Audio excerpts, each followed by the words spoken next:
from time to time, you have people that have really good testimonies. And if you want to hear a good one, you're going just a little while. But if you want to hear another good one, you need to ask Sasha about God and her new job. The night she told me about her new job, she was jumping up and down. And so seriously. But this is one of those times where God actually worked a miracle. And I'm going to let her tell you about it.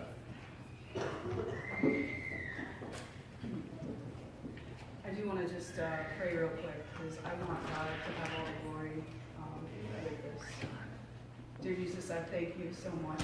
I thank you so much for being with us here today. I thank you for saving my life. And I thank you that you have all the control. And I pray that you have control over what comes out of my mouth, and may it touch your children. And if there's anyone here that's not a child of you that needs to come to you, I pray that you will just grab them in your arms and let them feel your embrace. In Jesus' name I pray. 15 years ago, when I was in college, I was in a rollover accident with some of my college friends.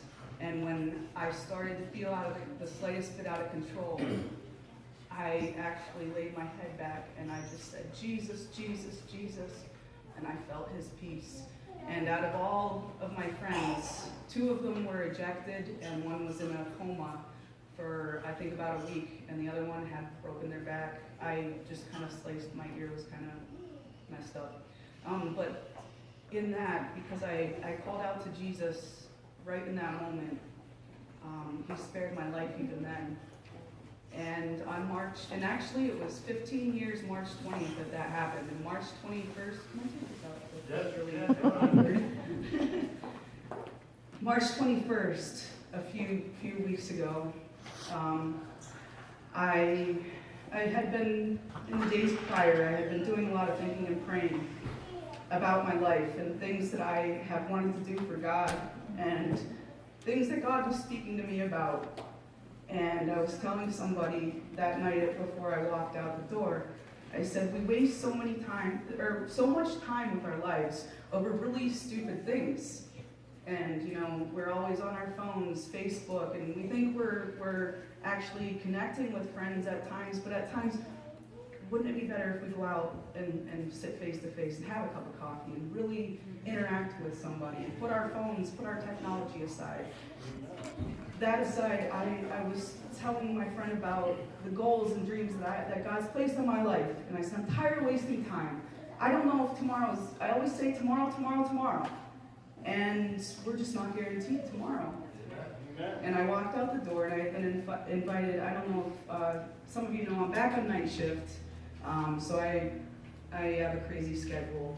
But that night I had been invited to a friend that I actually met at my old job that I worked briefly, up to his house for a little bit and to hang out, and then was going to end up going to work. When I was driving that night, I was on 92, and there were 2 deer up along the side of the road on my right-hand side, standing by the rocks.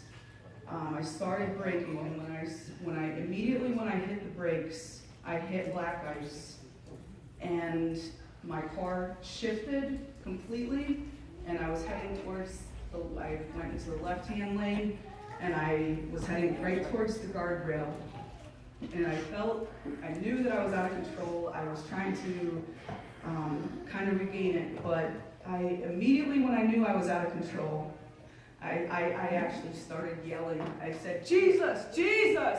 I just started yelling. I said, Jesus, Jesus, save me.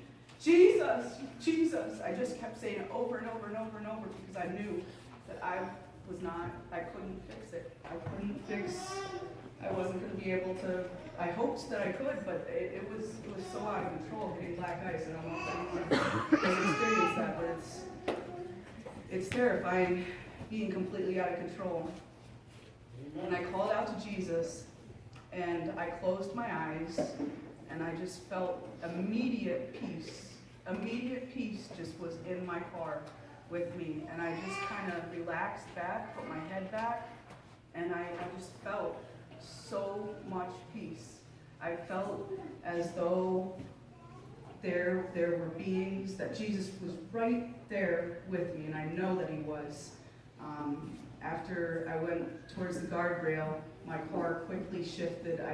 From what I was thinking with Subaru, I think it was trying to correct itself, and when I was trying to correct, it overcorrected, and I went into an embankment that was pretty much like a hill that I hit, and as soon as I hit it, my car basically barrel rolled, flipped, flew over the guardrail, and went at least, I think it was 20 feet at least over would you say that embankment?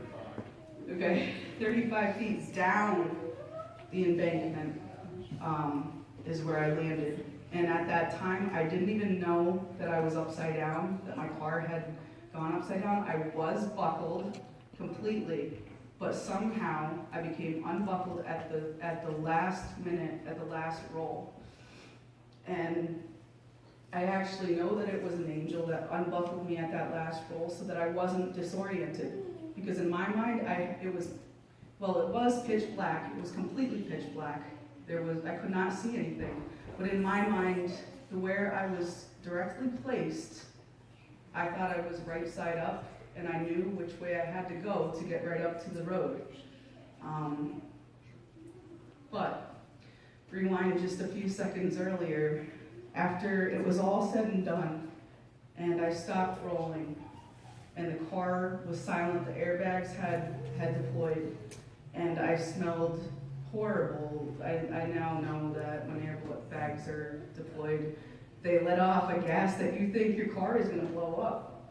I smelled that gas, whatever they emit, and I was waiting for a second because I really thought that I was going to be escorted into heaven. I knew I had cried out to Jesus, and I knew that I was his child, that I am his child. And I waited for a few seconds in the silence. What happens? Who's going to come get me? Like I was expecting to go to heaven that night. And if you've seen pictures of my car, you know that I should have been in heaven. But no one came and got me to go to heaven. I had angels in my car whispering peaceful things to me the whole entire time. The whole entire time they were whispering peaceful things to me. And when it was quiet and it was completely dark, and I smelled that gas, and I realized that God had saved my life, and I had actually survived rolling, and I didn't even see the damage to my car, because like I said, it was pitch black. Something started whispering to me and giving me strength, and I know it was Jesus and the angels that were in my car. And I took that strength and I said, you just saved me, Jesus. You just saved me. I'm alive. You just saved me. And I'm not staying in here like this. I'm not going to die like this. Because I could smell the gases just in the car. I'm not dying like this. And I started feeling around. And I quickly noticed that everything was just not where it was supposed to be. But I knew exactly if I were to get out, I knew which way to go to get back up to the road. And I just kept feeling where the door handle should be, and it wasn't really there. I tried to feel the overhead lights, because if I could get some sort of light, something. And then I thought, well, if I could find my keys, I could press the button. My battery was out of my car, it flew into the woods, there was no power, all power was cut. But I did, and I still have my keys. I grabbed my keys to where I thought, that's weird, they're on the left side of the steering wheel.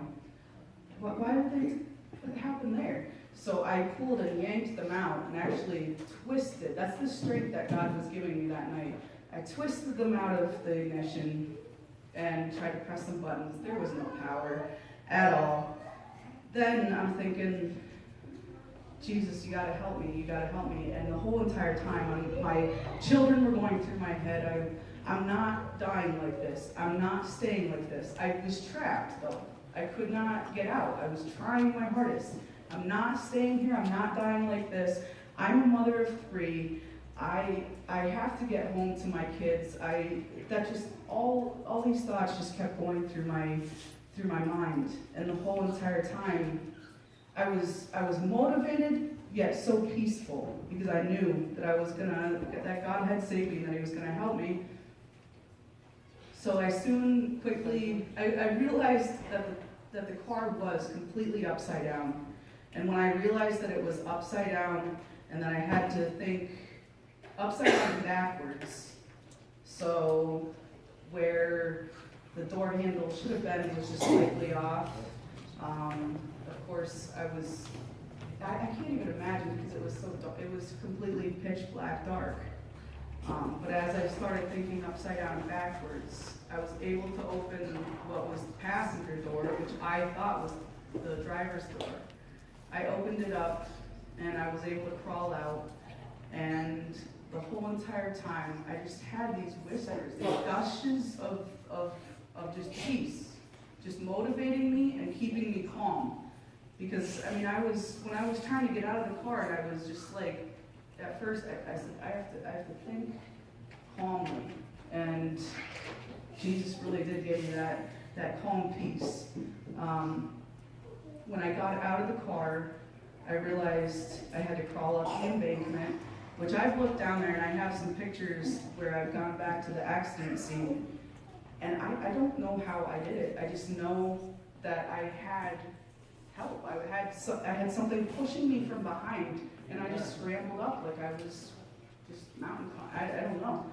Adrenaline, and then Jesus and the angels that were with me. I crawled up the embankment, and thank God that I did, that I left my car. Some of you, and I don't want to get into this, but some of you know I got in trouble for not reporting the accident that night. But thank God I didn't stay in my car, and that I was able to get out, because I was not visible from the road. I wasn't visible, only to a bus that would have passed, I guess, in the morning.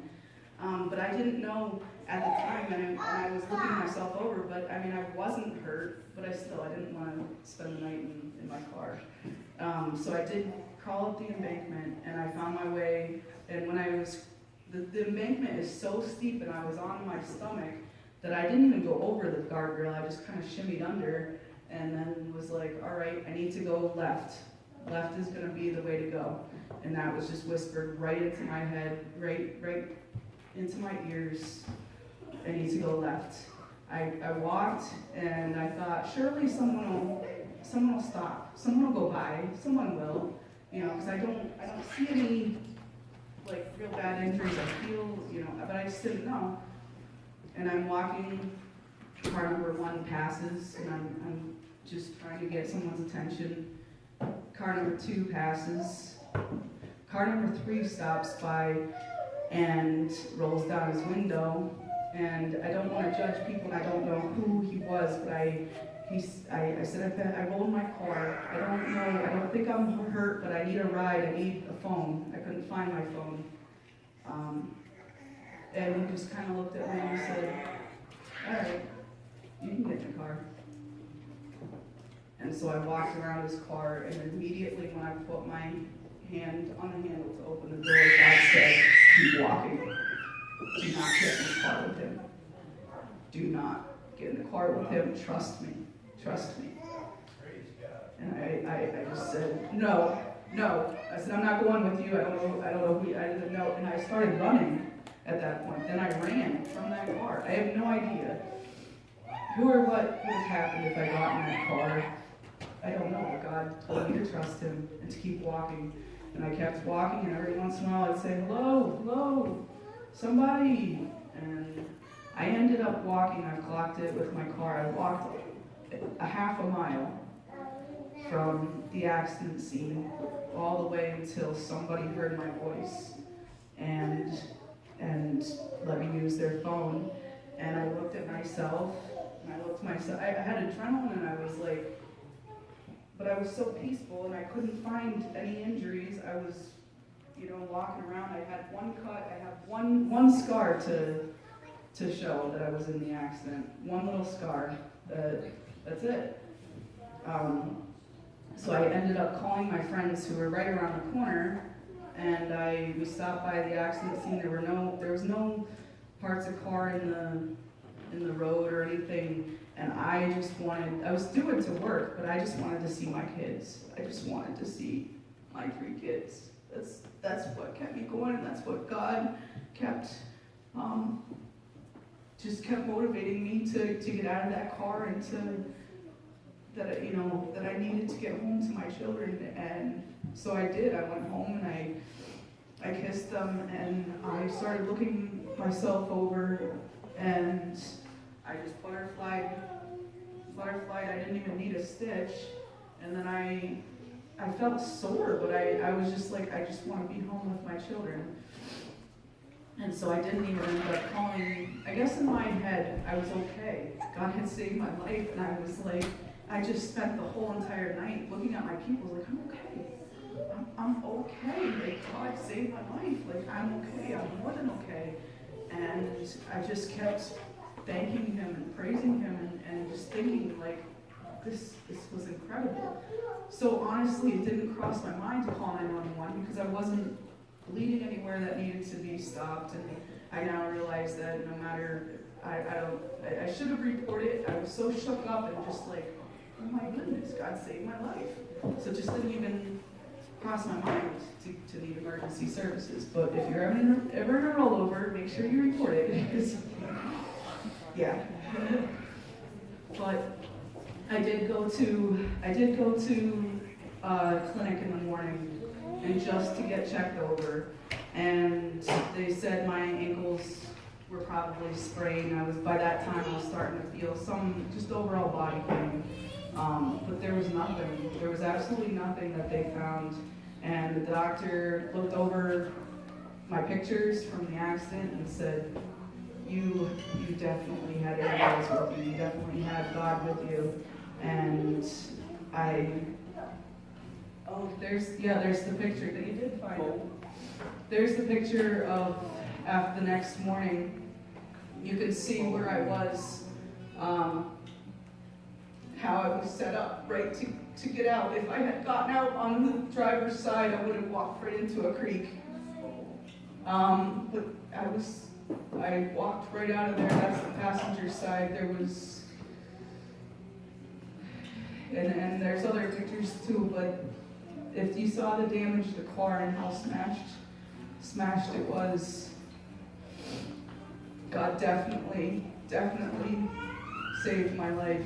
And it was an experience that I guess I would say I feel thankful for. I feel thankful for God being with me in such a way that I experienced his presence in such a way and experienced his help by his workers, his angels that were with me that night. And I will never, ever, ever forget the feeling.